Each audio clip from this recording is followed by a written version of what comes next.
She concealed the human warrior in a cavern 250 years ago.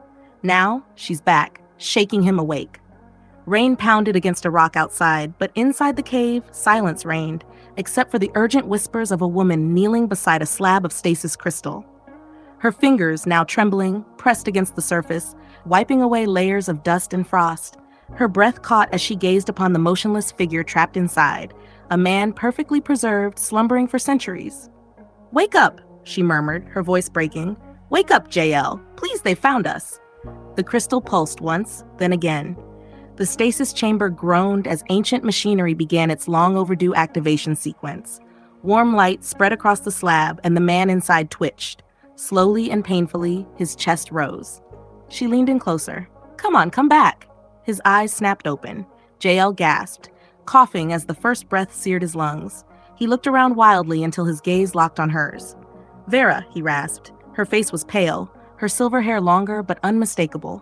"I'm here," she said urgently, "but there's no time. They're coming."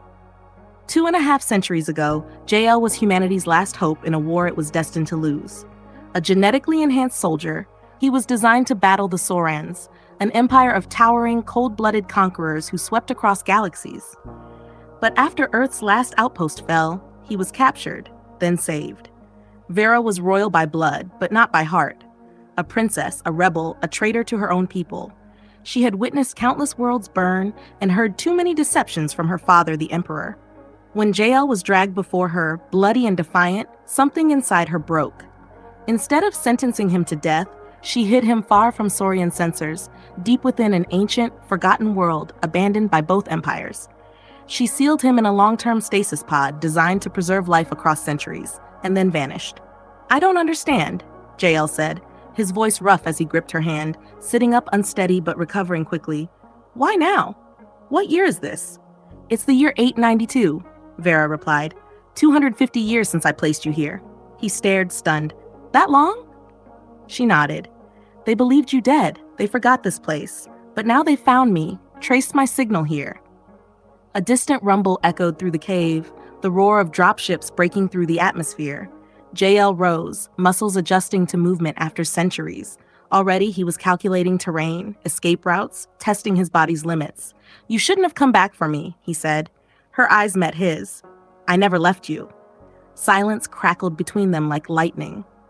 "Do you have a weapon?" he asked. She tossed him a pulse rifle. "Old tech, but it still fires." "Will it be enough against a squad of Imperial hunters?" "No," he smirked. "Good." They moved into the shadowy forest outside. The gnarled trees groaned, wild and untamed for centuries. Rain fell in sheets, muffling their footsteps as they headed toward the cliff beyond. "I thought you'd be gone," he said as they ran. "I tried," Vira admitted.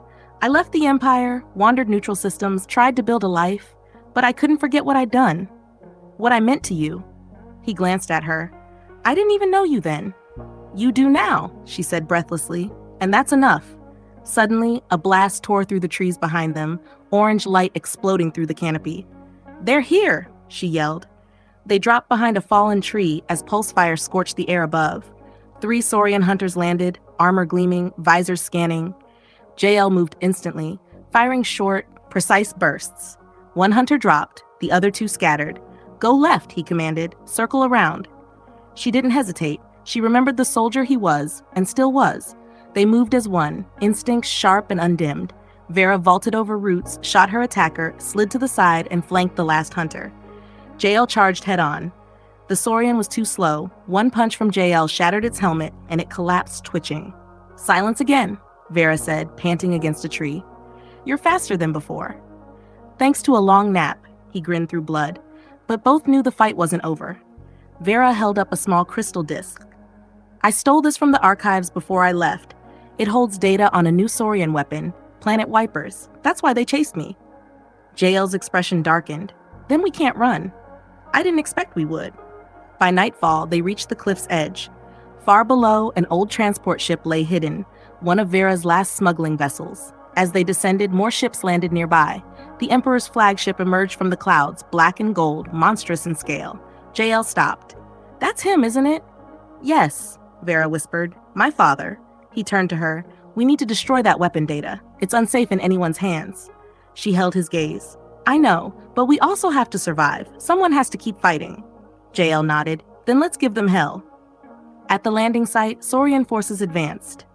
Vira and Jael fought side by side, two relics from a forgotten era moving gracefully through fire.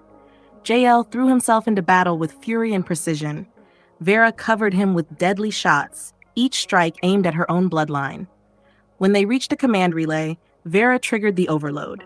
The crystal disk shattered in the interface, sending a pulse that fried every system inside the flagship's perimeter.